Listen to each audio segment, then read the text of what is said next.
Pete Hegseth has apparently fired another top military officer because he is a soft, fragile snowflake. The officer this time is Army Colonel David Butler, who is serving as Chief of Army Public Affairs and Chief Advisor to Army Secretary Dan Driscoll. Apparently, this is about the third time that he has tried to get Colonel Butler removed. This goes back to September of last year.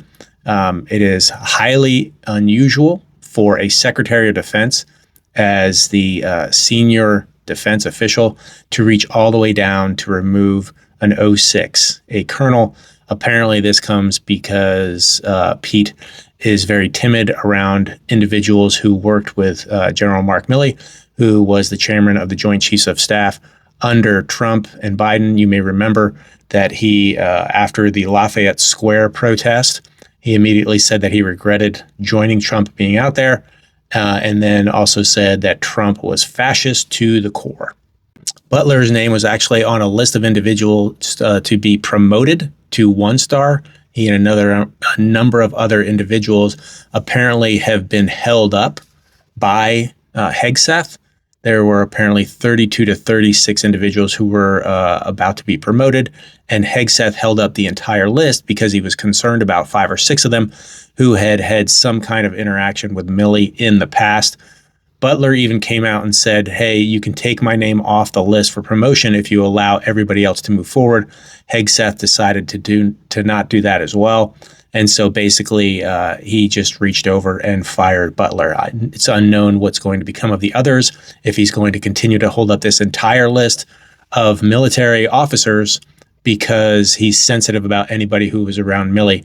Again, Milley served under Trump. Milley served under Biden. Butler has been described as one of the most nonpartisan officers in the entire military, but that doesn't apparently matter because Hegseth doesn't really like anybody who was associated with Milley and may give honest, transparent advice and not be a partisan hack.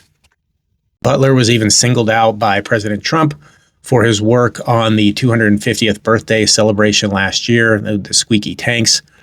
He served alongside the nation's tiered special operations units on countless missions overseas, including being attached to Army's Delta Force from 2010-2014. He was the public affairs officer to JSOC, Joint Special Operations Center at Fort Bragg, North Carolina from 15 to 18. He was the public affairs officer for General Scott Miller when he was Joint Special Operations Command Commander from 16 to 18.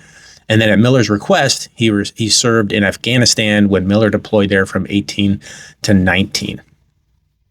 So again, another Army officer has been fired, not because they're not an expert in their field and helping to defend this country in every way, but because they worked with someone that Hegseth and Trump did not like. That's basically it. So we're removing decades of experience, decades of professionalism, service to country because of soft, weak men running this country. Another thing to remind you of is that Trump and the GOP and Hegseth are so soft that they actually ordered Milley's security detail to be pulled despite multiple threats to his life. And they took down his portraits from the Army halls. As Chairman Joint Chiefs of Staff, he would have joined all the others. They took down his portrait. That's the kind of petty, that's the kind of softness we're talking about. And if you're worried that they're slowly whittling away at anybody who might speak up or do something about it, I would offer the opposite. When you start to remove individuals who have served side by side in combat with the other military leaders for decades, through Afghanistan, through Iraq, through conflicts in Africa, through conflicts all over the world, you start to remove them because you don't like them and they worked with somebody that you didn't like. That doesn't send the best message to the fellow officers. It doesn't make you look stronger. There have been a number of reports dating back through last year that Hegseth has become a running meme amongst the military and that he is basically kind of looked at as a joke with little respect. So this may make him feel good for a moment or two, but in the eyes of the other military officers, all it does is make him look sad and pathetic.